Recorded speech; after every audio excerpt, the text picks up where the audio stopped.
Welcome back to another episode of the Supercar Killer M3 presented by Turn 14 Distribution. Today we dig into this motor for a third time.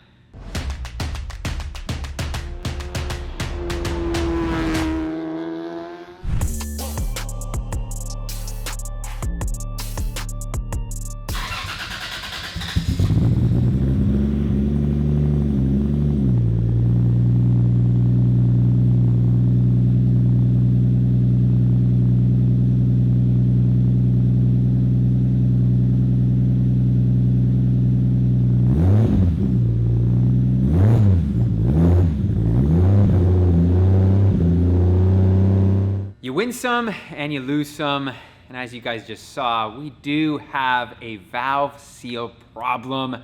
They are smoky. This car, when it starts up like that, it just smokes really badly. But thankfully there is a solution, and it comes from GSC Power, and these are their valve stem seals. These are an upgraded version of the original OE ones, which by the way are incredibly hard to get, and it just makes sense. These are a fraction of the price.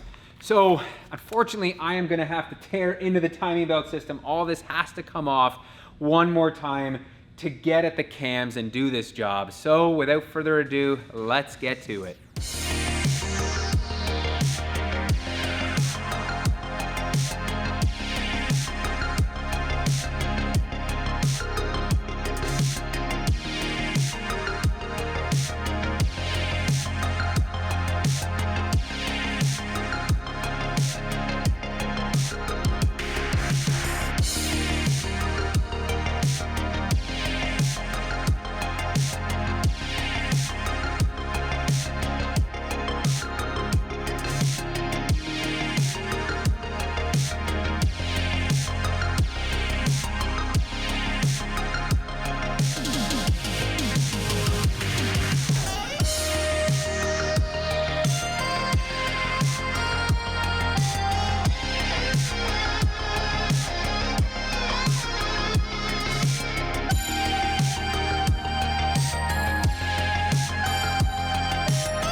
That was like deja vu all over again. That's my third time doing this job. We had to do the seals, which by the way, aren't leaking, so that's a positive. So we don't have any type of front timing cover leakage going on, which is nice. And removing the camshafts was pretty simple. As you guys just saw, it's much like all the overhead cams. You just loosen up the cam caps and you pull them off. This, however, does have cam buckets, so I need to remove these before we get to the valve springs, which we will do next. But I should address the question I know so many of you are going to ask: while you're in here, why don't you upgrade the cams? And the simple answer to that is I don't really want to. I think the stock cams are a good suit for our setup right now, and I really don't want to mess with it. And here we have our bucket, which is a pretty neat design. So this doesn't have a hydraulic adjuster, which means this shim is pretty much your adjustment, and you do need to measure these in between the camshaft and this when you're installing new cams. Luckily, obviously these are from the factory, so these are already shimmed properly, so it's very important that I don't go pulling all these at once and then mixing them up, because then you're gonna have to go and re-shim everything. So what I'm gonna do is pull these one at a time. We're gonna start with this guy. I gotta get some compressed air in here, which I'll show you right now. There are several do-it-yourself methods on how to keep the valves from dropping into the combustion chamber, and some people actually use rope. So what they do is they'll put a bunch of rope down into the cylinder, and I think like move the piston up just a bit, and then just like tightens everything up in there, and then the valve can't fall out. Thankfully, we have compressed air here, so I've got my OTC cylinder leak down tester, and really what this does is it's gonna compress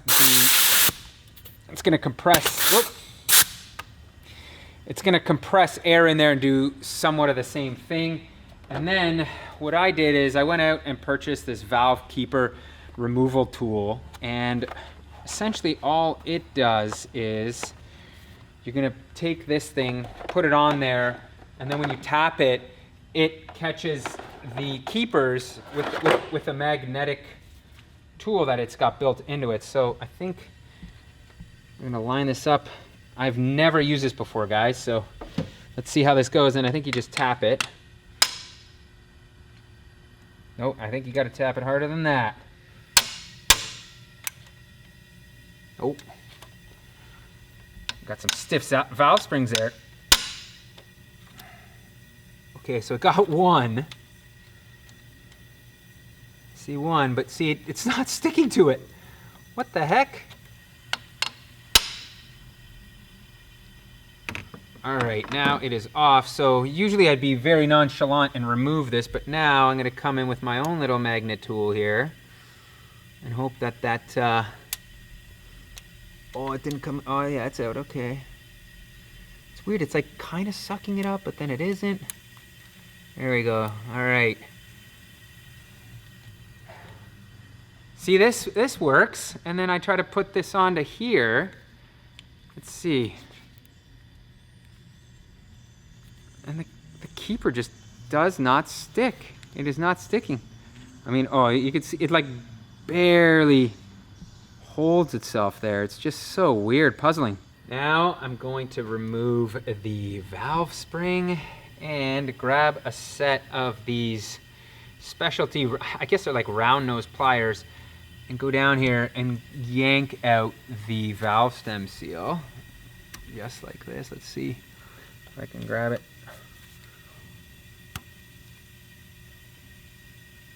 It's coming. Oh, there it is. As you'd expect, these valve seals are just so brittle. No wonder this engine was smoking so badly, because I can feel them, and you can see like the plastic is just cracking right off too. So it's a good thing we are replacing them. As I mentioned off the top, we are using the GSC valve stem seals, and the nice thing about these is they're Viton, so they're going to be much more resistant to oil and a fraction of the price of the OEM ones. So I just noticed before putting on the new valve stem seal, look at this, there is an old piece still on here, so make sure to double check before you install the new one, because you do not want that guy right there. Let me grab it. Oh, you do not want that on when you're putting on your new seal.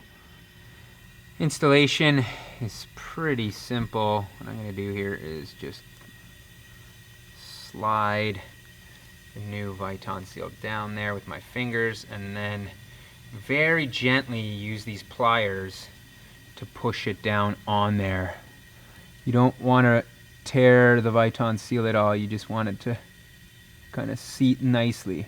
What I'm going to do now is put the spring back in, and I've taken the valve retainer and put the keepers inside of it.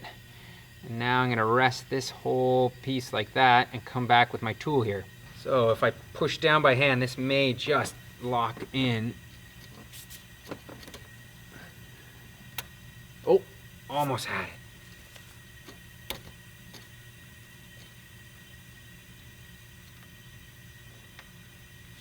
There we are. Wow, that's easier than I expected. Final piece, of course, is to put the bucket back on. There we are. And now comes the fun part where I do this 23 more times. And what I'm gonna do is go back and forth in between the intake and exhaust side, so I don't have to change out the leak down tester from cylinder to cylinder. Well, my third valve in, and I've already run into quite the problem. I cannot get the bucket back on here. It just will not fit. And what I think I've done is this valve seal was particularly really hard to get off, so it was like stuck on there, and I was yanking it. And I think I was being very careless, and I may have scored a little bit of the outer edge and just created just a little bit of a lip, which doesn't allow the bucket to go back on. So now I've got a file, and I'm just like carefully going through here, trying to get rid of that little lip so we can get back into action here. All right, now that I've done that little shave job, it looks like the bucket is going in there. It feels like it wants to go, and then it just kind of like tightens up a bit. I know you got to kind of like have them straight on to get them in there. See if I rotate it, so there, now it's dropping in there, but it feels like it's got the slightest of resistance, so I may kind of try to clean it up again, but maybe post in the comments, guys. Let me know if this is something that's a known thing to happen, but make sure if you're doing this job to be very, very careful, because I learned this the hard way. Pro tip number 2, always figure out how to use your tools correctly. I literally looked at the instructions before I used this, and I didn't realize that that other black metal portion here is to install the keepers. This is how you use this tool, and I think it'll show that the magnet works a little bit better. Look at that. Oh, wow. How much better is this? It actually works. This job is proving to be a little bit more cumbersome than I was expecting. I thought I'd get through the first 2 and it'd be smooth sailing, but it has actually turned into a bit of a nightmare, and that's because the valve seals on the exhaust side are completely roasted. Like when I'm looking at them, I can see they're just almost like a burnt rubber, and that makes them really, really difficult to remove. On the intake side, they're not as bad, so I've been able to use a set of these pliers just to kind of like pull on them such like this, and they would just come off. On this side, no way. And also these, as I showed you, the original pliers like this, I can kind of like come down, grab them, pull them off. So the intake side has been okay, but on this side, I just haven't been able to do it. There is a tool out there that I should have ordered, which is a valve seal puller. It's kind of like pliers that have an end much like this, and then it kind of like grabs it and you can yank it off. I don't have that. Dave and I like looked around, we called around, there's nobody in town that had that. Thankfully, our buddy Nico came through with this ingenious tool that his dad actually put together, and it seems to do the trick. And essentially all it does is once you tighten this, you start tightening up, it kind of like clamps down on the valve seal and you're able to pull it off. So I'll show you right now. And this is actually, I'm like really, really impressed with this thing. You can see it just requires a ton of force. Wow, see, and it slipped off. I didn't get it. So you can see it's like, it's really, really on there. Nico did said it's helpful to like turn it, like twist it side to side to break it loose first. Oh yeah, okay, that makes sense. Yeah, maybe I'll like do that as I'm pulling up. There we are. Bam, came out. You can, now let's have a look at this. I'll show you in detail how burnt this valve seal is. Not only is there a lot of discoloration, but this rubber feels like a hard plastic. You can see it just does not want to bend at all. Quick update here. I'm slowly getting used to using the tools, and it does seem to be going a little bit quicker. There we go, that's popping off nicely. And I'll show you quickly how much easier it is to remove the intake side seal versus the exhaust side. There we go, and it's off just like that. Oddly enough, every valve seal on the intake side seems to be leaving behind a portion of the seal. It's the bottom piece. So I've been very careful to make sure and check every one. I am down to my last valve seal here, and a couple things that I've learned if you're going to be doing this job. Don't worry, the crank will rotate on you as you apply compressed air into the cylinder. I've had it turn on me a couple times, but that's okay. We'll be able to line it back up. And you don't really need a hammer with this tool. So in the back here, I was like, I can't get a hammer in, but thankfully, if you just push down on this hard enough, this is like a really tough one here, but there we go. You just push down on it, and look at that. Comes off nicely, so there's no hammering needed. So there it is. Going to slide it over. And I watched a couple of videos where guys were just pushing it down and that was it. However, I don't feel very confident in that, so I just went to the scrap heap, found this little piece of cylindrical metal here, tubing, and I just push it down like that and just give it a quick little rotate. Nice and gentle. You don't want to like push down on it, obviously, to damage that valve seal. I'll just see if I can just push it down. And there we are. Wow, that was quick, locked in place. I once again want to apologize to Lyle. We foolishly, very, very foolishly, made the mistake of thinking that this tool wasn't very good for this job, and it has been an absolute savior.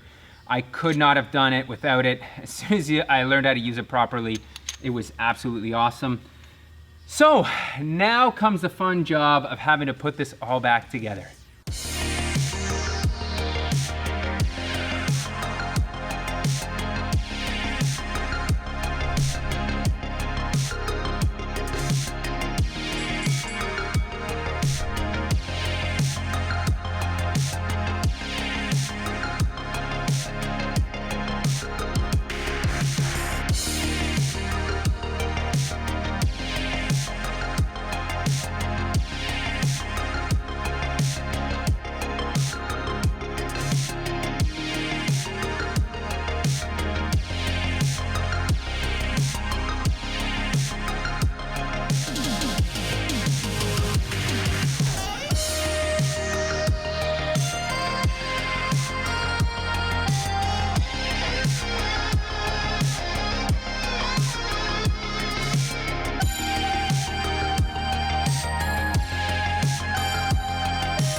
There we are, job complete. Wow, it always takes me longer than I expect to do this. But what I wanted to really show you guys is just how bad a condition the old valve seals were. Like, these are just so wiped out. I now know why this thing was smoking so badly. Another nagging issue that I've been trying to figure out and yet haven't, so I'm hoping you guys might be able to shed some light on it, is that heater control valve. In a previous episode, I showed you guys, I plumbed it up. It seems to be working correctly, yet it works at idle. So I have nice warm heat in the cabin, but as soon as I start driving, that heat slowly disappears. So I don't know what the problem is. I don't know if, because this is a Canadian model, it's got like a dual stage one. So is that the problem? I've unplugged one, which should technically just like open the valve up completely. So I'm not sure. If you guys have any type of information you can provide for me on that, let me know. I'm contemplating just replacing it with like the single stage one.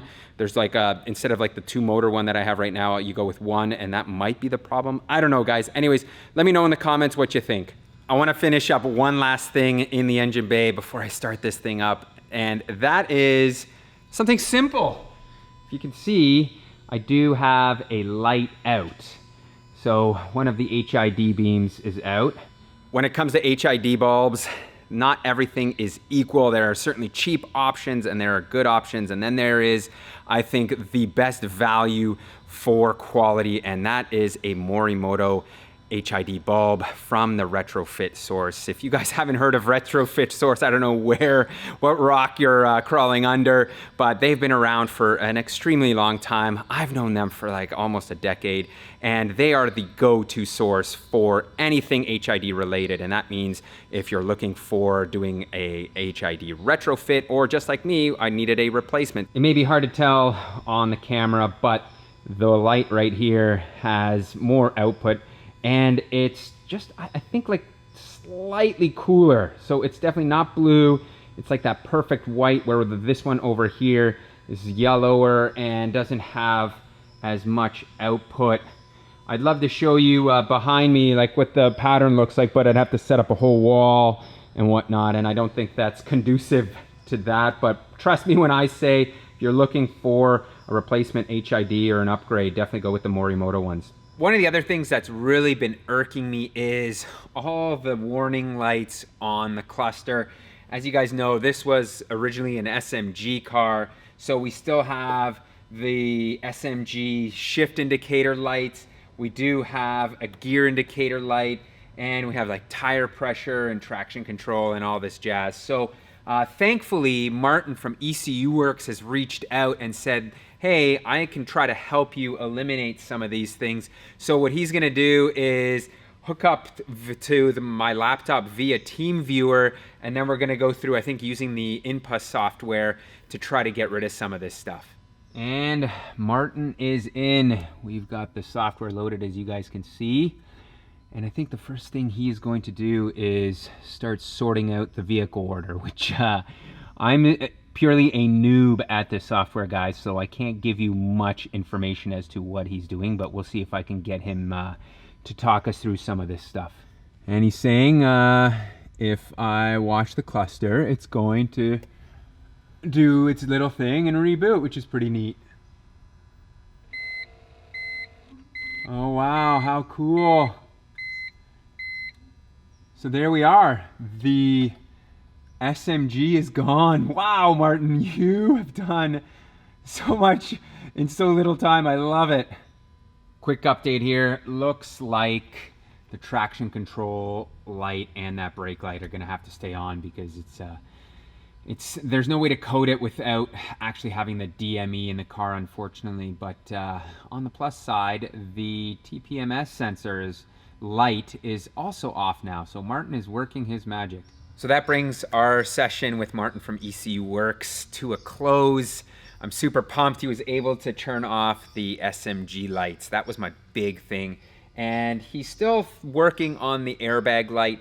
I think there might be a module right now that's still outstanding, which is triggering it, so he's looking into that. But man, he has done a spectacular job. I'm gonna get in touch with Mark Panic from Panic Wire, because Martin mentioned to me that the traction control light and that brake light may be able to be turned off through the Link ECU, through a CAN system setup, something like that. So there may be some possibility to get that off, but nevertheless, that's not a big deal.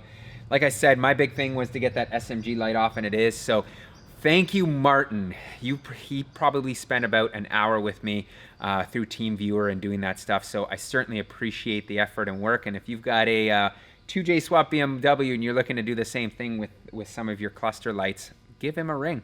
One quick note I wanted to show you about our new bend pack hoist. I am absolutely loving this now. Before, with the door, I was only able to crack it about this far and had to like squeeze in to get into the car. But now, look at that. So much room with the asymmetrical design on this hoist. I was about to take the M3 off of the hoist so we could start it up, and then I realized, wait a second, there's one last item that I want to check out or install, and that is this AC Schnitzer rear window lip. Thank you, Andy from Bullock Automotive. He generously gave me this. It just showed up one day and he was like, hey, I've had this kicking around, and this is an authentic AC Schnitzer piece, so I think it's gonna fit up well. It's a little dull and it needs the old 3M removed, so I'm gonna pull this stuff off and then we can fit it up and see what it looks like. Well, it cleaned up really nicely, and man, it is looking good. Very, very seamless transition into that lip.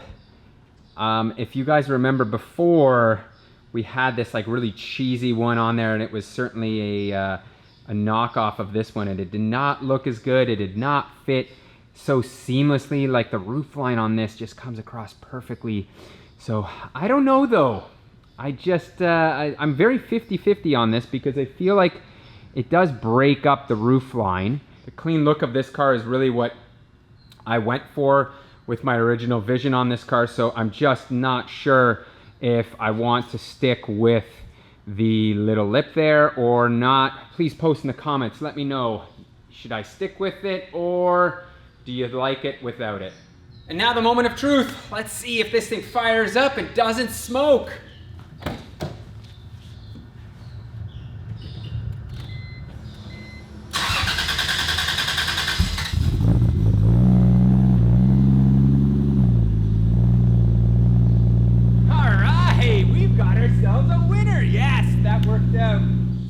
Well, I think that is officially a wrap on this short episode, because there is nothing left that needs to be done to this vehicle. The M3 is ready for the dyno, which is gonna happen very, very soon. As Dave mentioned in the past, we are in the opening stages of this whole pandemic thing lifting, so we will be back at On Point Dyno very soon to see what kind of power this thing makes.